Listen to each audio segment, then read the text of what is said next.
Ganito ba ang motor nyo mga idol? Walang busina, walang signal light, walang headlight. So ngayon mga idol, ituturo ko sa inyo kung paano pagaganahin yung tatlong yan. Oh.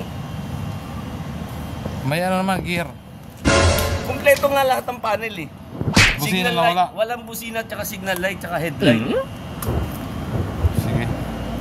Bago tayo pumunta sa unahan, ay dito muna tayo sa fuse box niya. Tingnan natin kung buo pa or pumutok. Kasi kapag pumutok ito, ay possible mawalan ka nga ng signal light, busina, at the same time headlight. Ayan. So check natin, gamitin natin ang test light kung buo itong kanyang fuse box.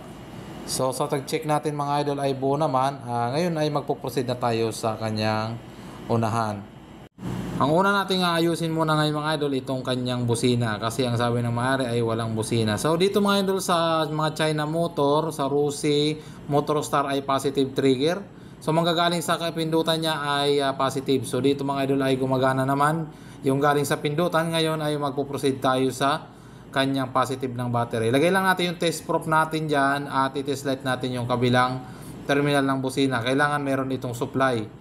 So meron naman siyang supply, sabihin ang may problema sa kanya itong busina. So mamaya may gagawin tayo dyan para tumunog yan. Ayan. Natin ha. Okay, pinutin mo muna yung busina mo. Tingnan talagang kung wala talaga. Wala. Ha? Okay. Oh, meron eh. Ayan, ikutin lang yan oh. Sabi ko sa'yo meron eh. Okay. Lakas ah.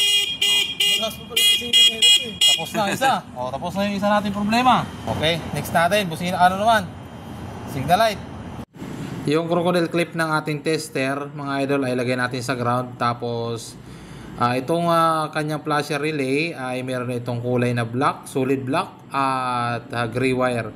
So yung black wire mga idol ay accessories yan, kailangan meron supply, ayan. Tapos yung gray wire ay yan yung output niya. Ayan, kung makikita nyo ay okay naman. So magpo-proceed tayo dito sa kanyang switch. At dahil okay naman yung ating supply ng flasher relay, ay dito na tayo sa switch. Ayan, ito yung switch niya. So tingnan natin kung nakakarating dito yung galing sa flasher relay natin sa main supply. Ayan, so nakakarating naman. Ang ibig sabihin, sira yung switch niya. So ngayon ay papalitan natin yan mga idol.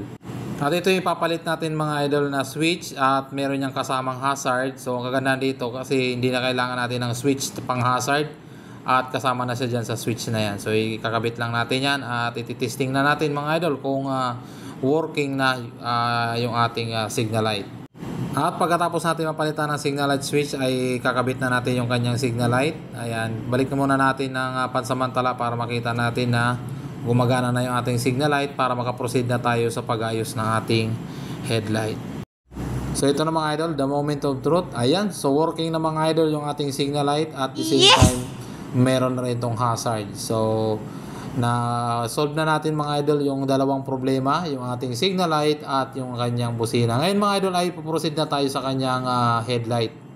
So ito yung sakit ng kanyang headlight mga idol. Meron yung 4 na wire, mayroong park light, merong low beam, at merong high beam at ground. So yung green wire ground, itong white naman ay low beam, tapos yung blue naman ay high beam, pero wala talagang supply mga idol. So meron itong 3-way switch, ayan. So ang gagawin natin dyan ay babaklasin natin to at titingnan natin yung wiring kung merong supply dito sa kanyang 3-way switch papunta doon sa kanyang high and low switch. So dito natin malalaman kung may problema itong switch or may putol sa wiring. At dito mga idol ay kine-check natin yung kanyang main supply dito sa 3-way switch at okay naman. Para ma-double check natin na itong ating main supply ng ating high and low switch, itong blue-white, ay kailangan natin tanggalin yung ating wirings dito sa may 3-way switch para malaman natin kung wala siyang putol papunta doon sa high and low switch. At pagkakita ko nga dito sa ating sakit ng 3-way switch ay ito yung tumambad sa atin mga idol, at putol-putol pala ito, at kaya naman walang supply yung ating headlight. At medyo mali-mali din yung pagka-wiring dito, kaya pala hindi ito napagana. Kaya naman ang gagawin natin mga idol ay tatanggalin natin yung mga pinag-install dito o mga pinagkakabit dito, at ayusin natin to para mapagana natin yung kanyang headlight. Gagawa natin ng paraan yung kanyang three-way switch na para mapagana natin ng maayos at gumana lahat ng kanyang ilaw sa headlight, park light at tail light mga idol. Oh, yan. So ito yung three-way switch niya. Ngayon, 6 yan. May tatanggalin tayo dyan 2. Yun. Para gumana yan. So ito yung main supply, katapat ng tuldok. O yan ito yung tuldok niya. So itong 2 yan, pagsamahin mo yan. So para gumana yung three-way switch, park light, hanapin natin dito sa gitna. Sa 2 yan. So ayan, patayan, di ba? Park light.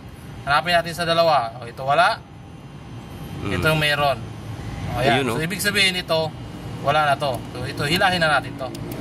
Yun. Okay, so next tayo. Dito naman sa pinakadulo. Ayan, kita mo. Oo. Yan. Headlight. So yan, punta naman yan sa dulo. Hanapin naman natin sa 2. So ito na yung park light. Ito yung headlight natin 2. So ito, wala. Ito, wala. Sira. Sira na itong switch. So gitna na lang yung pwede rito. Yan, ito. Tatanggalin na natin itong 2. Yan.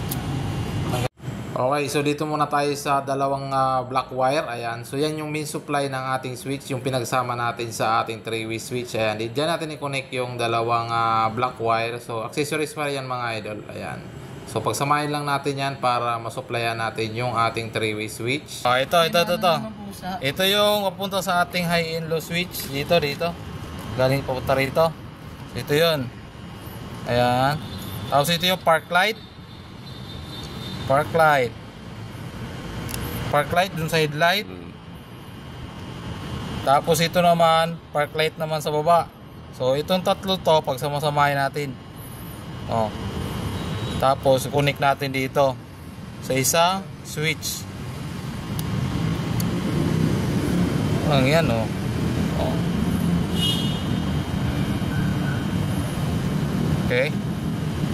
Okay ba tayo dyan? Alright. Okay. Okay na. Gagana na ba yan? Ay, naku naman. Okay. So, saksak na natin.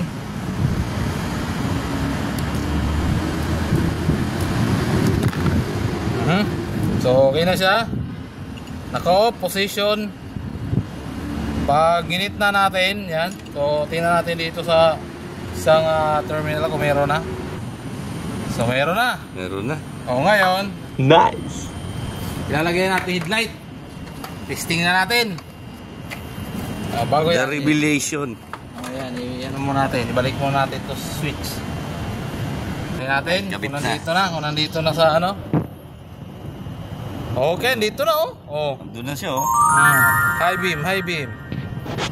Pindutin mo high. Meron na rin. Saksak na natin. Ilaw na yan. Ayan natin patayin muna natin para suspense. Patay sa switch. Okay. So susi, hawak kaibigan. Okay, susi natin. Ito. Ayan na, sama na yan May headlight na. Ayan Kanina wala. Ngayon okay na siya. Signal light. May park light. Ay, mamaya na pala. Okay na yan, may busina na. Meron na. Okay na. Tapos na. Alright na. At dahil okay na, ay pakita ko sa inyo mga pinalitan natin. Ayan. So ito yung pinalitan natin na may kasamang hazard. Ayan. Tapos yung three-way switch naman ay ayos na natin yung kanyang wiring. So ito ay okay na at pwede na itong iuwi. Ayan, sige, testing mo nga. Sa hazard, sa signal light. Kanina wala, ngayon meron na. Okay, kabila. Patayin mo muna din pa rin. Yan, tapos hazard mo. Iyo May hazard po. May hazard pa. Special. Busina. Meron na. Headlight. Tiyan na. Ayan. Mag-hi ka muna. Okay ba? Shout out.